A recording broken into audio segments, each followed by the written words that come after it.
What up, guys? Another video. Currently, she's man down. I'm chasing an idle problem. I cleaned the idle air control the other day, and it's still kind of acting up weird. I got a new TPS sensor and a map sensor, and a new throttle body actually. And I couldn't calibrate the TPS right because my multimeter was fucked. Got the wrong idle air control valve. This doesn't really look like the one I have, but makes my car idle like at 3,000, like from the jump, even at cold start. The new throttle cable I got, I need a new bracket. That should be here pretty soon, so that'll be good. Currently, I have my battery disconnected. So to reset your ECU, if you had no idea, you pull the two 15 amp fuses. One's an ECU fuse and the other one is a condenser fan. I just pulled both of them and I have my battery off. I'm gonna wait 30 minutes. But yeah, man, it was idling really low. Sometimes it would stall out and bog out, even on the freeway. I changed my fuel pump and it doesn't do that anymore, but it has a bad idle. Only when I'm like at a red light and in neutral. In gear driving, it works perfectly fine. It runs great, to be honest. It's just whenever I come to an idle now, I don't know if me cleaning my idle air control the first time and not resetting my ECU and changing my throttle body and all that shit, like mess with the ECU, and now I just have to reset it, I'm hoping. Because I do want to run this throttle body. It's a Skunk 2.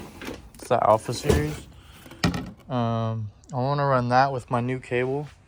And I do have a new idle air control coming in the mail, but it's kind of Thanksgiving time, so it's probably going to be here Monday. I'm hoping sooner than that, but yeah, we got that. I got this oil pan gasket because it's kind of... Let me show you. I just got this new light, bro. This shit light up your day, baby. It's kind of seeping from the pan, I think, and probably from the crank seal. So I gotta fix that as well, but it's not dripping, it's just seeping. So that's definitely on the to-do list. I do have a new fuel filter for this thing. I just got a Duralast one. I don't know when I'm gonna do that. I'm gonna try to reset this ECU first and see what it does, because I swapped the fuel pump too, thinking like something like I was cutting out on the freeway because I wasn't getting fuel. And like it doesn't do that no more, so maybe my fuel pump was going bad, but then I also have this idle problem. So she's currently been down. She's been in the garage. If you haven't seen, we did throw some new wheels on her. Some Koenigs, 15 by 6.5, 205 50-15s. Some Yokohama Advans. Other than that, man, currently we're rocking the one seat. Yeah, the battery, she's disconnected. Wait a couple more minutes and then reconnect her, and we'll hope this idle problem goes away, because this shit is killing me, man. I miss driving this car. And I just got these wheels too. The same day I got these wheels is the same day it was on the tow truck. Can you believe that? You know, I like the front. I think I might raise the rear. That way it cambers out and it gets more, so it doesn't have any more camber and it kind of gets a little more flush. Because I think the rear's a little bit lower than the front currently. But yeah, man, we're chasing this idle problem. I'm still getting about 40 to the fuel rail. Let me know in the comments if it's normal for it to start slowly dropping, or if it's supposed to hold pressure. I'm pretty sure it's normal for it to start slowly dropping, but yeah. I did the spark plugs too. All of them but one. Spark plug number 1 is low-key seized, and I'm kind of scared to strip it out or break it. So I'm gonna try to do that at work when I have my garage foreman there with me, so he can kind of help me. And if I get fucked, at least I'm fucked at work and not stuck somewhere, or not stuck here and not knowing what to do, because he's a smart guy.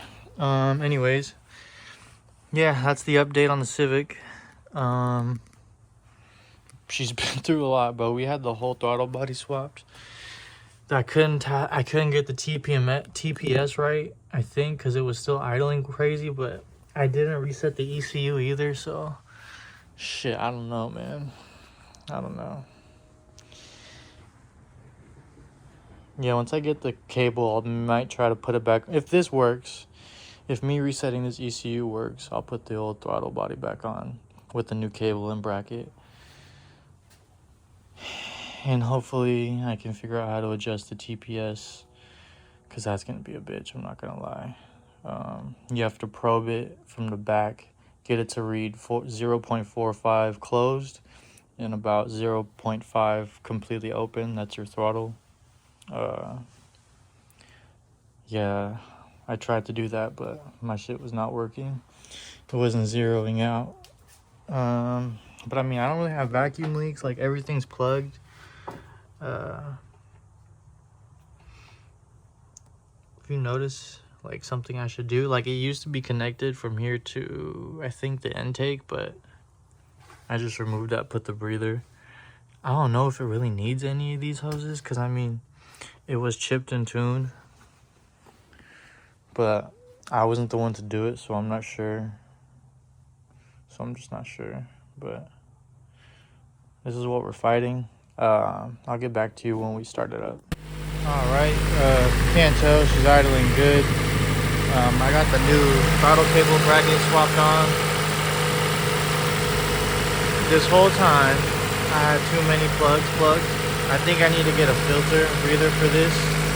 I unplugged this little breather hose, and she's idling perfect, even when she's warm.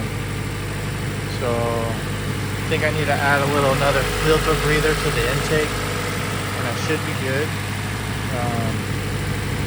But yeah, that's the update. I'll get back to the camera when we start driving.